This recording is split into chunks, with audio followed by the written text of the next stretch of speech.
Hi, it's Emily. Welcome back to my YouTube channel. In today's video, I'm going to be showing you this hairstyle. So I did this hairstyle during camp meeting in my last video, and I had a lot of people request that I do a hair tutorial for it. I'm doing this hair tutorial because it's youth camp season right now, also camp meeting season, and I had a bunch of requests to do some youth camp hairstyles. So this is going to be my youth camp hairstyle for you all. It took me like right at 30 minutes to do this whole thing, so I think that's pretty quick for a youth camp hairstyle, and I probably could have done it a little faster if I wasn't recording, or if I was in more of a hurry I could have rushed through it. So I think it's perfect for youth camp, and it looks really fancy, and I know that's what you all are going for.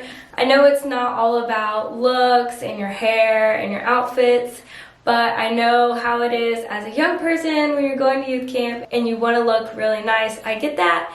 And I found my husband at youth camp, so I can understand that you want to look your best. So I hope you like this hair tutorial, and let's go ahead and get into it.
Okay, so that is it to this hairstyle, but I hope you like this hairstyle. If you do, give it a thumbs up. Make sure you subscribe to my channel if you haven't already, and I hope you have a wonderful day. Bye!